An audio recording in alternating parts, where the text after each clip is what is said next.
What if the most explosive truth about Meghan Markle didn't come from a tabloid, didn't come from a palace insider, but came calmly, almost casually, from one of the most powerful men on the planet? Let that sink in. Because this story doesn't begin with shouting. It doesn't begin with leaked emails or blurry photos. It begins with a moment of silence. A pause that lasted just a little too long. But before we continue, please subscribe and turn on the notification bell for updates. And in that pause, everything changed. Here's the uncomfortable question no one wants to ask out loud. What if the life Prince Harry thought he married into wasn't just misunderstood, but carefully curated? What if the fairy tale didn't crack because of the royal family, the press, or public pressure, but because a truth surfaced from a place so powerful, so insulated, that denial simply stopped working? This wasn't a rumor tossed around online. This wasn't sources say. This wasn't an anonymous leak. It was a confirmation, delivered without drama, without emotion, almost as if it had never been a secret at all. And that's what makes it terrifying. The phrase, paid yacht nights, has been whispered for years in elite circles, always dismissed as jealousy, misogyny, smear campaigns, convenient fiction created to tear down a woman who dared to climb too high, too fast. But here's where the story turns dark. Those whispers were never meant for the public. They were coded language, a shorthand, a way powerful men spoke to each other without ever needing to explain. Until now. Why would a Saudi crown prince confirm something like this? Why now? Why not deny it outright? And more importantly, why did Prince Harry go silent the moment the confirmation surfaced? Think about it. Harry has never been quiet when defending Meghan. Not once. He's burned bridges, torched reputations, and detonated family ties for her. So why this time nothing? No lawsuit, no furious statement, no moral outrage, just absence. And absence, in moments like these, speaks louder than any press release ever could. This story matters now because timing is never accidental at this level. Power doesn't slip. It moves. Slowly. Intentionally. And when something is allowed to be said publicly, it's usually because the consequences have already been calculated and deemed survivable for some, but not for others. Ask yourself this. If this wasn't true, why hasn't it been crushed? Why hasn't it been buried the way so many other stories were? And why does every denial seem to avoid the same three words? Paid. Yacht. Nights. The most chilling part isn't the allegation itself. It's the possibility that everyone around Harry knew long before he did. And if that's true, then what came next wasn't just betrayal. It was a reckoning. It started with a question that wasn't on the schedule. Not written. Not vetted. Not approved by anyone in the room. One of those questions that makes handlers stiffen and advisors stop breathing. The kind that forces powerful people to decide, in a split second, whether they're going to lie, deflect, or say something that can never be taken back. And for a brief moment, there was silence. Not confusion. Not shock. Calculation. The Saudi crown prince didn't raise his voice. He didn't laugh it off. He didn't pretend he didn't understand what was being asked. In fact, what unsettled people most wasn't what he said next. It was how ordinary it sounded. Almost bored. Almost like the question itself was outdated. The phrasing mattered.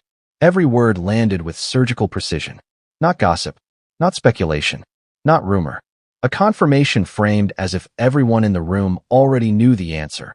As if the only strange thing was that someone had finally asked it out loud. And that's when the atmosphere changed. Because elite circles don't operate on denial. They operate on shared understanding, on implication, on nods and half sentences that never make it into transcripts. When something is false, it's dismissed immediately. When it's dangerous but true, it's treated carefully. This wasn't dismissed. The phrase paid yacht nights wasn't explained. It didn't need to be. In those circles, explanations are for outsiders. For the public. For people who still believe money always changes hands in envelopes instead of access. Think about it. Why specify paid at all unless payment was the point of confusion? Why say nights instead of encounters? Why mention yachts specifically unless location itself was part of the currency? Ask yourself, who benefits from clarity here? What made people shift in their seats wasn't scandal. It was recognition. The uncomfortable realization that something long considered off-limits had just been moved into the open, not with aggression, but with indifference. And then came the aftermath. Because within hours, phones started lighting up. Not with outrage, but with quiet check-ins. Strategic messages. One question repeated in different forms. How much is going to be said next? And that's where Prince Harry enters this chapter.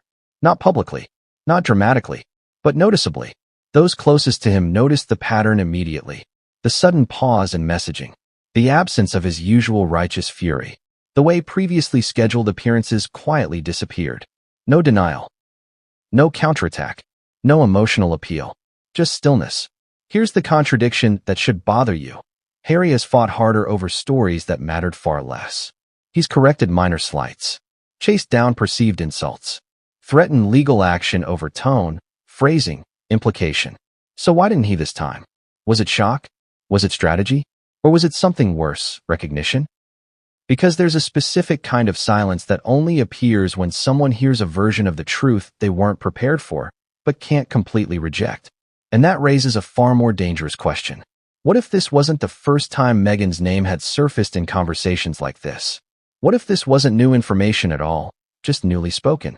Because once that possibility enters the room, the story stops being about one confirmation and starts being about how many people already knew. And that's where things begin to unravel. Here's the part no one ever explains out loud. Money isn't always money. Sometimes it's access. Sometimes it's silence. Sometimes it's being invited into rooms you can't Google your way into. And sometimes it's a yacht. Not the champagne and selfies version you see on Instagram. The real kind. Floating sanctuaries where nothing is recorded, nothing is accidental, and nothing happens without purpose. Yachts are neutral ground for powerful people. Offshore. Out of jurisdiction. Out of reach. They're where deals are discussed before they become deals. Where relationships are tested before they become leverage.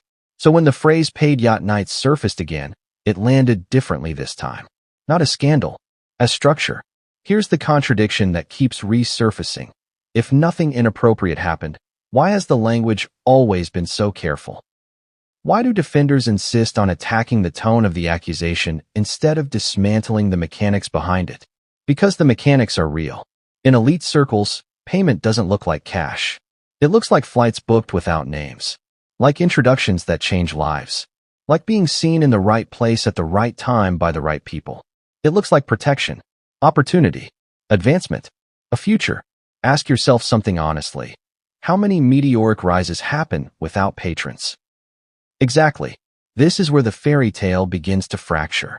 The public story paints ambition as coincidence. Timing is fate. Opportunity is luck. But behind closed doors, no one believes in luck. They believe in alignment, in being useful, in being present. And presence has a price. What's rarely discussed is how yacht culture operates as a filtering system. You're observed, tested, evaluated, not just for attraction, but for discretion, compliance, adaptability. Can you be trusted not to ask questions later? Can you hold a secret even when it benefits you to speak? That's the real currency. So when people rush to defend by saying, there's no proof of money changing hands, they're missing the point entirely. The payment isn't transactional. It's strategic, long-term, invisible to anyone who still believes scandals require receipts. Now, let's bring Harry back into focus. Because imagine discovering, slowly, quietly, that the world you thought you rescued someone from was the world that built them. Imagine realizing the independence you celebrated may have been learned survival. That the confidence you admired was forged in rooms you never imagined existed. That the past you were told didn't matter anymore was actually the foundation for everything that followed. Would you confront it immediately? Or would you freeze? Those close to Harry describe a shift. Less defiance. More withdrawal. Less anger. More calculation. He didn't lash out. He didn't accuse. He didn't defend. He started avoiding. Avoidance is not denial. Avoidance is what happens when someone isn't ready to ask the next question. And here's the most uncomfortable possibility of all. What if Harry wasn't lied to, but only told the parts of the truth that felt safe? What if he never asked about yachts because he didn't want to hear the answer? What if the confirmation didn't shock him, but confirmed a suspicion he'd been burying? Because once you accept that, the story stops being about Meghan's past. It becomes about what happened after the wedding. Because that's when silence stopped being protection and started becoming a liability. And what came next didn't happen on the water. It happened when the doors closed. When the confirmation finished circulating, something strange happened. Nothing. No explosive rebuttal. No legal threat. No emotional interview about misogyny or media bias. Just quiet. And that quiet unsettled people more than any denial ever could. Ask yourself this. When was the last time Prince Harry didn't fight back? When was the last time he chose stillness over confrontation, restraint over outrage? This is a man who once described silence as violence, who believed letting a story breathe was the same as letting it win. So why did he stop speaking now? Those close to him noticed it immediately. Messages left unanswered. Meetings postponed. Appearances rescheduled indefinitely. He didn't look angry. He didn't look defiant. He looked heavy, like someone processing information that doesn't explode all at once, but settles. Slowly. Permanently. Here's the emotional contradiction that matters. If this confirmation was a lie, Harry's response would have been predictable. Fury. Moral clarity. Absolute certainty. Instead, what emerged was something far more human: hesitation. Because hesitation only appears when the ground under you shifts. Sources describe a moment, not dramatic, not cinematic, where Harry reportedly asked one question and then stopped talking altogether. Not because he got an answer, but because the answer required more questions than he was ready to ask. That's when silence stopped being strategy. It became survival. Imagine realizing that defending someone publicly might force you to confront things privately. Imagine knowing that one statement, one emotional monologue, could open doors you've spent years keeping shut, not just to the media, but to yourself. And so he paused. This is where the story sharpens. Because silence doesn't just protect the accused. It exposes the defender. It invites speculation. It reframes old interviews. It turns past certainty into present doubt. People began revisiting moments that once felt harmless. Jokes that landed strangely. Answers that dodged instead of denied. Stories that were told confidently, but without detail. The kind of detail that comes from lived experience rather than rehearsed narrative. And then there's the most painful angle of all. What if Harry realized that the truth wasn't something he could disprove, only something he could no longer ignore? That's a different kind of betrayal. Not the kind that comes from being lied to outright, but the kind that comes from slowly understanding you never asked the questions that mattered. That love doesn't always arrive with full disclosure. That trust sometimes fills in gaps it shouldn't. And once that realization takes hold, there's no dramatic confrontation. There's just distance. The Crown Prince's confirmation didn't accuse. It didn't mock. It didn't threaten. It simply existed. And that's what made it impossible to fight. You can't argue with something that isn't attacking you. You can only decide whether to live with it. Which brings us to the most dangerous moment of this entire story.